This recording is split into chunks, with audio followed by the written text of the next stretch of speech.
Kids and cadets, welcome back to Tommy Time. Yesterday, messing around with this 2011. It's a Troy-Bilt 21-inch with a 725 EX 190cc.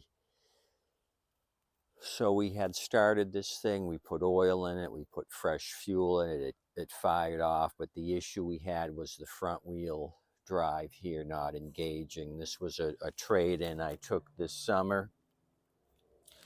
I did a brief walk around yesterday into my scrap yard. The transmission that I had found was not this plastic type. So what we're looking for here is this spring. You could see that right there. It's missing on this unit, so that's why the front wheel drive's not engaging. Same exact thing here. This came off of Murray.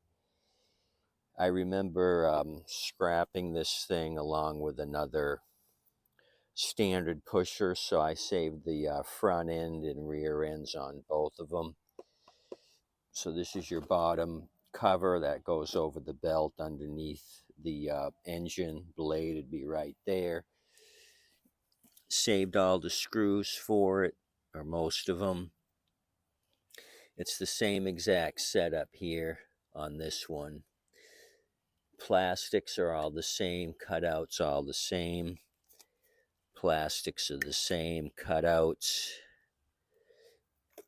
So we're stealing that part and putting it on this one, and hopefully we have action on this. So thankfully I saved the Murray Select. Now I'm just down one spring. So let's try getting this thing off without busting it, and it'll be a fantastic day if we can. So let me get down there, try to figure out how to manipulate this thing, get that spring off. I kind of looked at it. It looks like it's rubber here, rest here, and this little indentation in the bottom. So we got to try to get this thing off through the top here.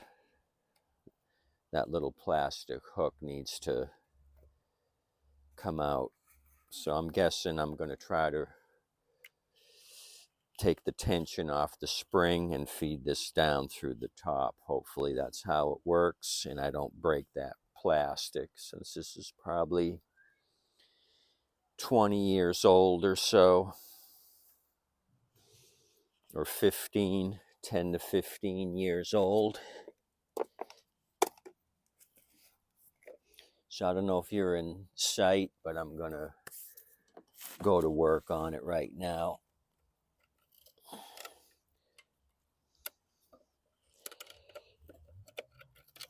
Got some needle nose I'm pushing down on the spring.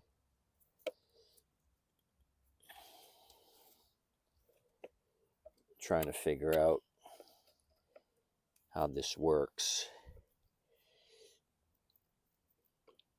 There's a little hook here at the top.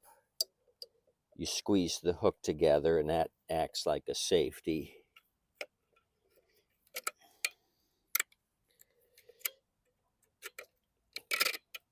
Kind of a weird contraption.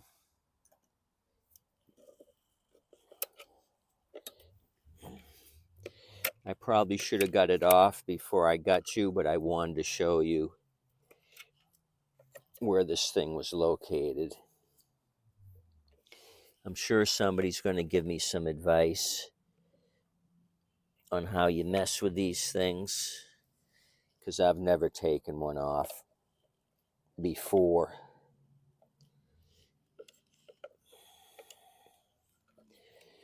I've just switched them out whole without having to mess with this springy dingy.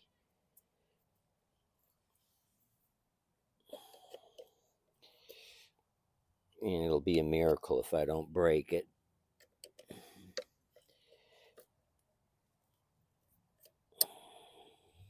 I kind of got it started going through the top hole, pushing it down.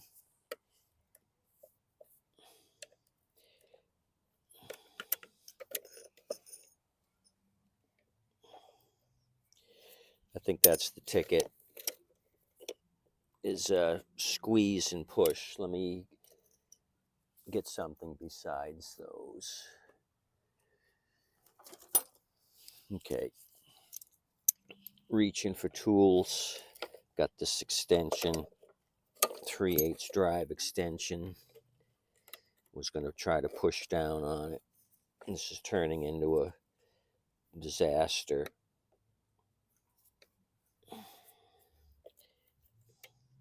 Okay, it kind of worked out on its own. What I did was basically tilt the transmission back, and the top popped out on its own. So I let the transmission leaning back help me, and then just push down on the Z bend, the Z hook. And there's another Z type hook on the bottom, but there's a plastic flat washer here, so you got to put this down first. That goes down into the cavity here, and then this other zippy hook goes up through the top. So let's install it into the new, not the new machine, the machine missing one. What I'm going to do is probably spray this thing down once we get it on there with some silicone. Stop some of that rust, or maybe some ATV on there to help this thing out.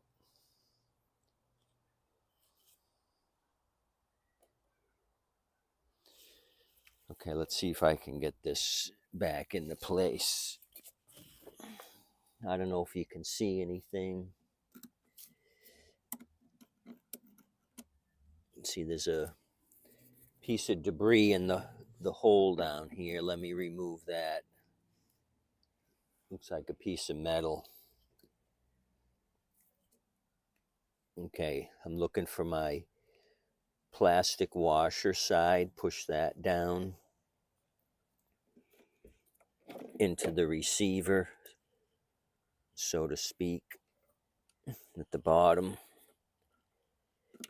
Okay, that click down. Feed the hole through the top, and I think we're in business. It was as simple as that.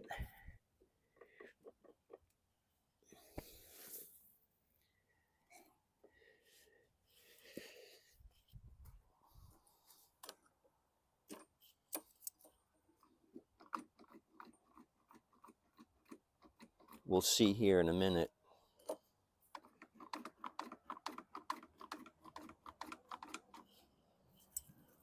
Okay, we got to put this TURD back together now. So I'll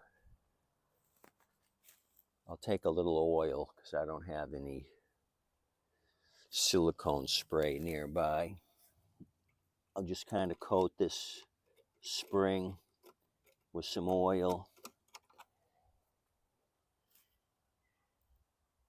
And then maybe a little bit right here, where the top piece goes over the axle. So goop this up with a little oil. I'm using used oil. Get rid of it some way, one way or another. Okay, what I'm going to do first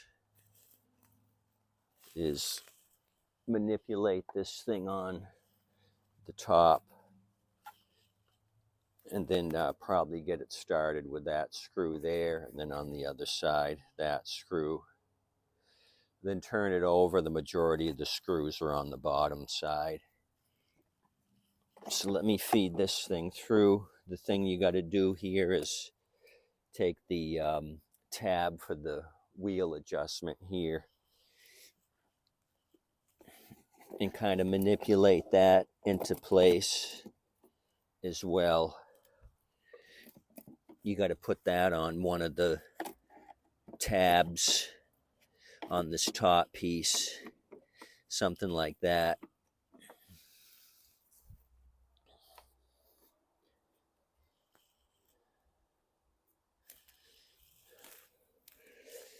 So as I was putting the top piece down, I moved the adjuster up to one of the top ones. Now I have access to the 210s back here. That's what I'm going to start with. So just take 210s and I'll grab my DeWalt impact and start on these.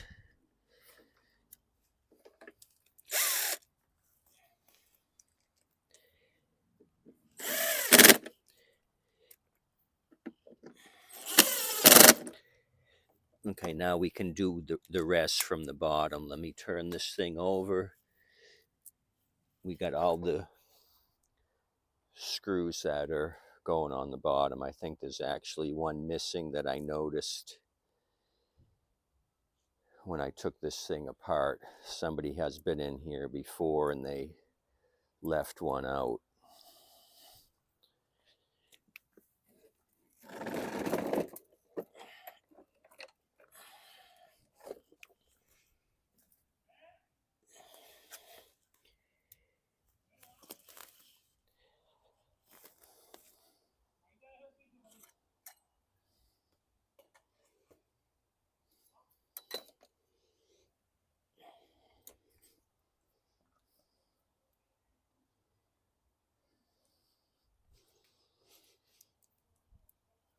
So the two rusty ones I'm going to put back right here.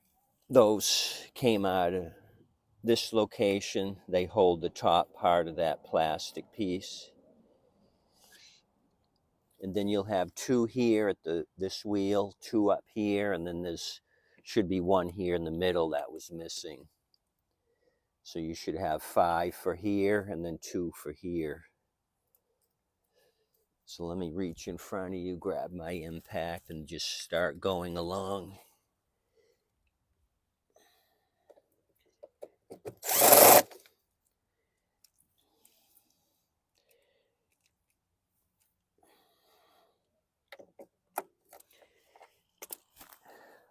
I think I may have an extra one. I took a machine apart recently and I saved the screws. I'm going to try to put my hands on it real quick. If not, I'm just going to keep going.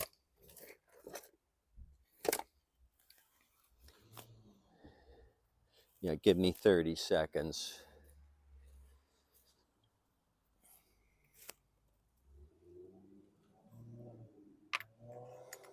Okay.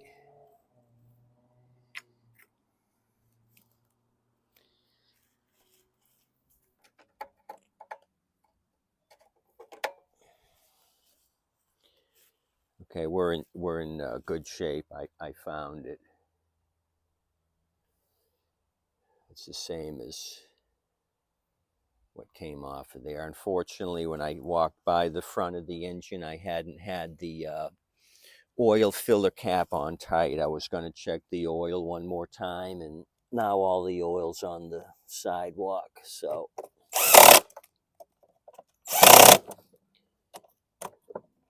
I would call that a pisser. So I got cleanup to do, and then I got to use more oil on this thing. But we know it starts because it started yesterday for us twice.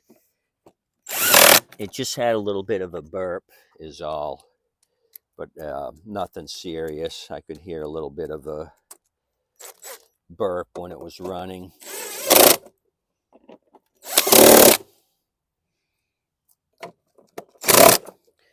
It's always good to fix other people's screw ups here when they don't put all the hardware back, and I was able to rectify that. So the whole purpose of this thing was doing the transmission. Let's let's keep going with that. I'm going to grab some oil, 1/2 inch here on this. I figured I'll tighten these up since I'm here. That one's rusty, that one's rusty, and that one's rusty, but these two are fine. So tighten those up since I'm down here. Blade's a shot, all chewed to hell on the blade. It needs another blade, but we're not messing with that right now. We're going to mess with putting oil back in it for the second time.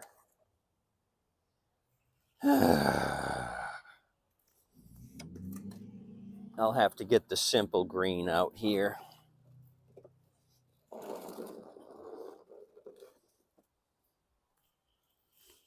And clean this mess up. I told you it was a pisser.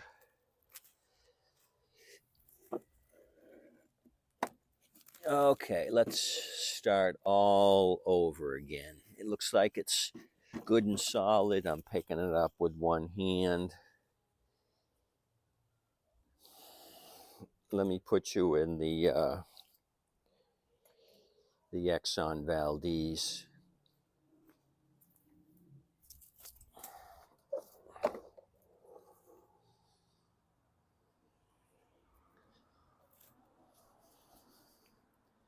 I'll probably fill it here, then go back to the front with it.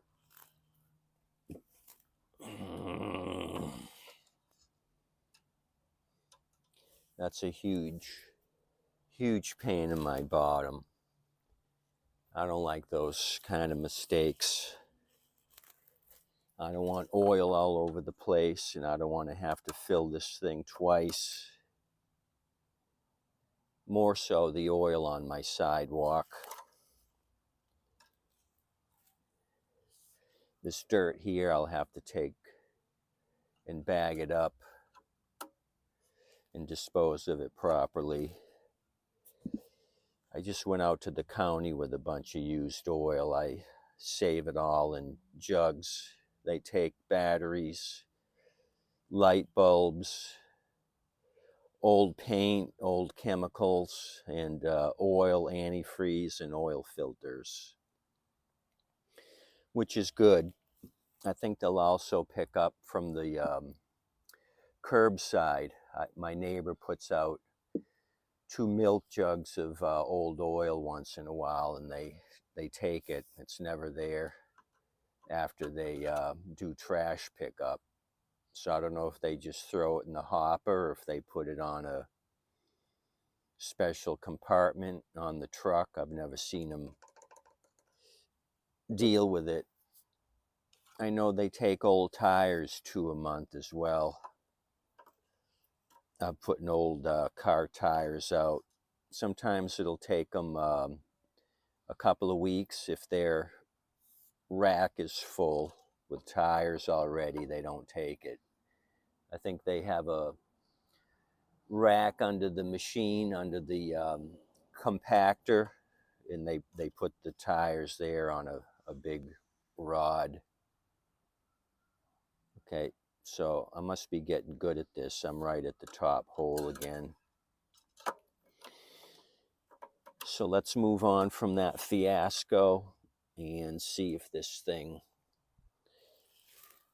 has front wheel drive action now. So don't look at the oil spill. Okay, let me get you where we can see both tires.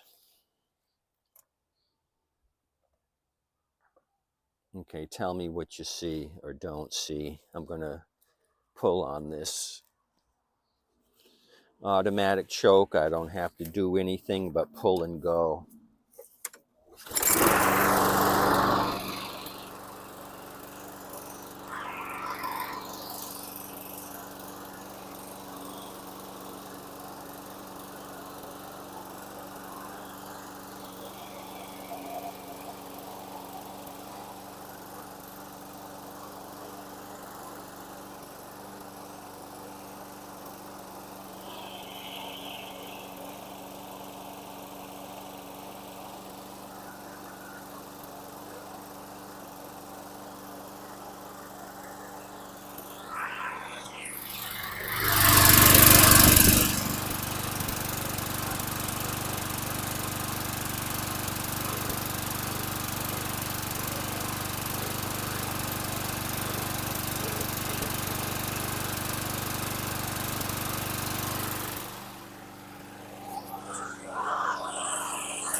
Okay, we got engagement, but it needs some adjustment. I got to adjust the cable here. It's not engaging all the way. It is moving, but it's very weak. I got to go ahead and tighten this thing up. The other thing is I forgot to put the other bolt in it. There's a lockdown bolt there missing.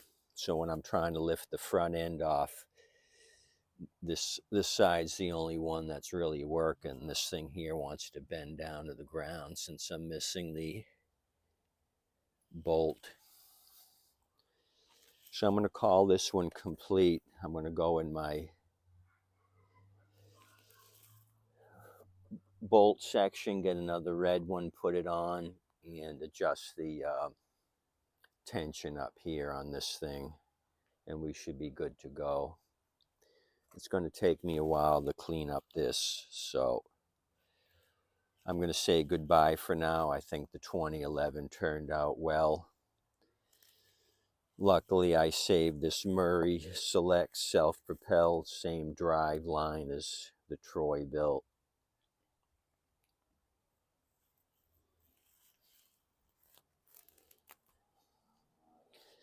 Tip your waitress and wait staff. Have a good day. Thanks for coming out. Like I said, 2011 Troy-Bilt. I think it turned out the way I wanted it to, minus the hazardous waste spill. Darn it. Have a good day. Come back and see me.